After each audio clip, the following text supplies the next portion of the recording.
오늘 우리가 읽은 사도행전은 예수께서 십자가에 죽으시고 부활하여 승천하신 후에 사도들이 성령의 능력과 성령의 인도로 예수의 복음을 전한 행적을 기록한 책입니다.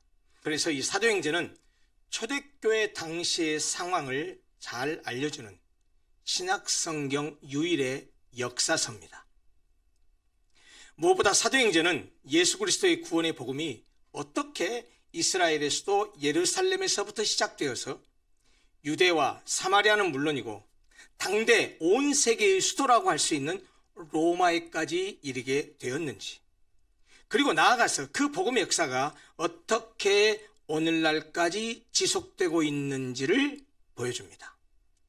그리고 이 사도행전은 이 엄청난 역사의 이면에 끊임없이 개입하여서 이 땅 위에 교회를 세우시고 지금까지도 교회와 성도를 보존하시는 성령님의 강력한 역사를 생생하게 보여줍니다. 그래서 사도행전을 별명으로 성령행전이라고 부르기도 하지요. 사도행전 전체의 핵심 구절은 우리가 너무나 잘 아는 오늘 첫 번째 읽었던 본문 말씀 1장 8절입니다. 오직 성령이 너희에게 임하시면 너희가 권능을 받고 예루살렘과 온 유대와 사마리아와 땅끝까지 이르러 내 증인이 되리라. 이 말씀은 땅끝까지 복음을 전하는 힘의 근원이 다른 것에 있는 것이 아니고 성령의 임재와 성령의 권능이라는 사실을 가르쳐줍니다. 그리고 예루살렘에서부터 땅끝까지 복음을 전파하는 일은 모든 믿는 자에게 주어진 사명이라는 것입니다. 그럼에도 불구하고 예수를 믿으면서도 전도나 선교에 관심이 없는 사람도 있습니다. 초대교회 당시 복음이 발현되었던 이 예루살렘 교회조차도 마찬가지였습니다. 그들은 유대로 사마리아로 가서 복음을 전하려 하기보다는 예루살렘에만 머물러 있으려고 했습니다. 그래서 하나님께서 취하신 방법이 무엇입니까? 박해와 핍박이라는 방법을 통해서 그들을 흩으심으로써 복음을 확산시키셨습니다. 그 내용을 기록하고 있는 것이 오늘 두 번째 본문 사도행전 8장입니다. 사실 이 사도행전 8장 바로 앞에는 7장에는 예루살렘 교회 7 집사 중에 하나였었던 스데반이 예수 그리스도의 복음을 담대히 증거하다가 돌에 맞아 순교하는 일이 기록되어 있습니다. 그런데 그 당시에 스데반만 순교한 것으로 끝난 것이 아니고 우리가 읽은 8장 1절을 보면 아시겠지만 예루살렘 교회에도 큰 박해가 몰아닥쳤습니다. 1절의 말씀대로 사도 외에는 예루살렘 교회 성도들은 모두 다 흩어졌습니다. 그래서 어디로 갔습니까? 유대와 사마리아 땅으로 흩어졌습니다. 그리고 흩어진 사람들은 두루 다니면서 복음의 말씀을 전했다고 성경이 말하고 있습니다. 이것은 하나님의 역사로 1장 8절에서 말씀하신 그 내용, 오직 성령이 너희에게 임하시면 너희가 권능을 받고 예루살렘과 온 유대와 사마리아와 땅끝까지 이르러 내 증인이 되리라고 말씀하셨던 그 말씀을 하나님께서 이루어 가신다는 사실을 보여주는 것입니다. 핍박을 통한 흩으심이라는 하나님의 강권적인 역사로 복음이 유대와 사마리아로 확산되어 갔다라는 말입니다. 사실 예루살렘에 사는 각계각층의 사람들에게 사도행전 앞부분을 보면 8장 앞에를 보면 복음이 편만하게 증거돼서 허다한 제사장의 무리를 포함해서 수많은 사람이 예수를 믿었다라고 말하고 있습니다. 기독교로 돌아왔습니다. 이 말은 무슨 말입니까? 예루살렘 교회가 왕성한 성장을 보였다라는 말입니다. 그런데 그들은 여전히 예루살렘에만 머물러 있으려 했습니다.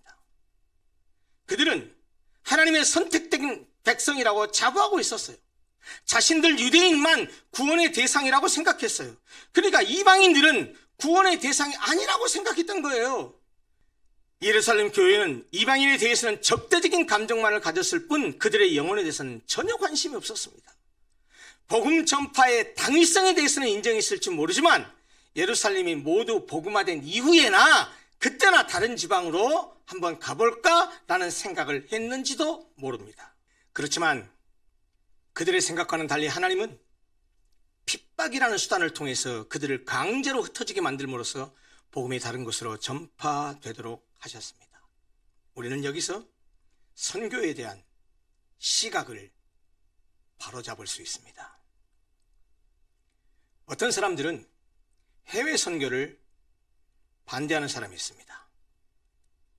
이유는 이렇습니다. 아직 우리나라도 완전히 복음화되지 못했는데, 복음 전할 사람이 아직 세고 셌는데 굳이 어렵게 힘들게 돈 들여가면서 해외 선교를 할 필요가 있냐라는 것이 그들의 생각입니다. 그러나 죄송하지만 그것은 결코 성경적인 생각이 아닙니다. 그럴듯해 보이지만 잘못된 생각입니다. 여러분 생각해 보세요.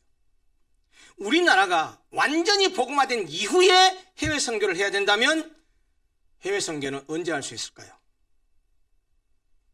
주님 오실 때까지 못합니다. 왜요? 한 나라가 완전히 복음화되는 것은 불가능한 일입니다. 국내 전도와 더불어서 해외 선교도 교회가 마땅히 함께 동시에 병행해야 될 교회의 사명이라는 사실을 잊어서는 안 됩니다. 특별히 저는 오늘 선교와 관련해서 8장 5절 말씀을 좀 주목해서 여러분들과 함께 나누려고 합니다. 8장 5절을 보십시오.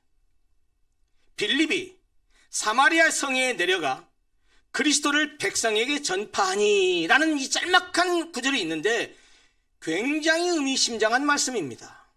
여러분, 스데반이 순교한 이후에 야기된 그 박해로 인해서 기독교인들이 원군 주변 지역으로 다 흩어졌어요. 그러면서 복음이 급속도로 번져갔는데 빌립도 그렇게 흩어져서 복음을 전하는 사람 가운데 앞장선 사람 가운데 한 사람이었습니다. 그런데 빌립은 유대인이었습니다. 유대인이었던 빌립은 어디로 갔다고요? 사마리아로 갔답니다.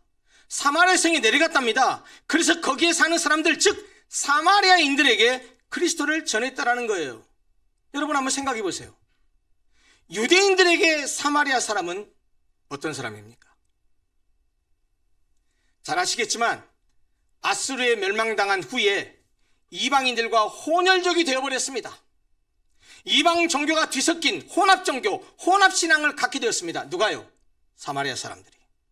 그래서 유대인들은 그 사마리아 사람들을 이방인들보다 더 못한, 죄송합니다, 좀 험한 단어를 써서 잡종, 잡놈, 개 취급을 했습니다.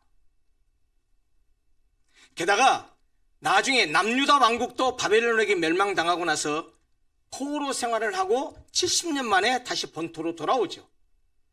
돌아와 보니까 이미 성전은 파괴되어 있고 성벽은 전부 다 무너져 있고 해서 스룹바벨의 인도 아래 예루살렘 성전, 그 첫 번째 지었던 솔로몬이 지었던 그 예루살렘 성전이 무너진 성전을 다시 재건합니다. 그래서 재건해서 세워진 성전을 제2성전 스룹바벨 성전이라고 하지요. 그런데 그 성전을 재건할 때 사마리아 사람들이 성전이 그들에게 갖는 의미가 무엇인지 알기 때문에 이 성전 재건에 우리도 좀 끼워주십시오 라고 요청했지만 남유대인들이 그걸 거절합니다. 그러면서 유대인들과 유다인들과 사마리아 사람들이 반목이 돌이킬 수 없게 되어버렸어요.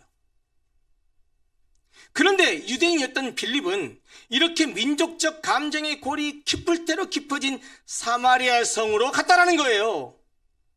거기서 그들에게 복음을 전했다는 겁니다. 사도행전 1장 8절에 유대와 사마리아와 땅끝이라고 말했어요. 여기서 땅끝이 어딜까요? 예루살렘을 기준으로 생각한다고 한다면 지도상으로 생각하면 저 멀리 떨어진 것이 맞아요. 지리적으로 아주 멀리 떨어진 것을 의미해요. 그러나 땅끝이라는 것은 지리적인 의미만 있는 것이 아니고 심리적으로 그리고 정서적으로 복음을 전파하기에 가장 꺼리고 주저하는 곳을 의미하기도 합니다.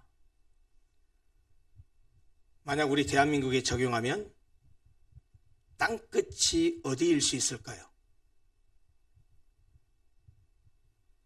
민족 감정이 뿌리 깊이 박혀있는 가깝고도 먼 나라 일본일 수도 있습니다. 사실 그런 점에서 빌립이 이 사마리아 전도에 나선 것은 방금 말씀드렸다시피 복음 전파는, 선교는 국가와 민족, 인종과 역사 등을 초월해서 이루어져야 한다는 사실을 가르쳐줍니다. 한마디로 예수 그리스도의 복음은 모든 차이와 차별을 넘어서야 한다는 겁니다. 그런 점에서 저는 교회를 설립한 9년 차인 올해 청소년부와 청년부를 중심으로 그 미래 세대로 팀을 구성해서 명실상부한 첫 해외 단기 선교를 일본으로 다녀온 것은 매우 뜻깊고 의미 있는 일이라고 생각합니다. 저는 우리 교회의 첫 해외 단기 선교였던 이번 일본 단기 선교를 계기로 우리 교회가 성령의 임재를 통해서 예루살렘에서부터 땅끝까지 예수 복음의 증인이 되리라는 말씀대로 선교적 교회의 체질로 변화되어서 복음 전파와 세계 선교에 힘쓰는 교회가 되기를 간절히 소망합니다. 일본뿐만 아니고 지금 우리가 후원하고 함께 기도하고 있는 그 선교사님들의 선교지에 우리 성도들이 다 가서 보고 배우고 그리고 실제로 거기서 선교사에게 조금이라도 도움이 되는 그런 일들을 우리 온 성도들이 앞으로도 계속 지속하게 되기를 소망합니다.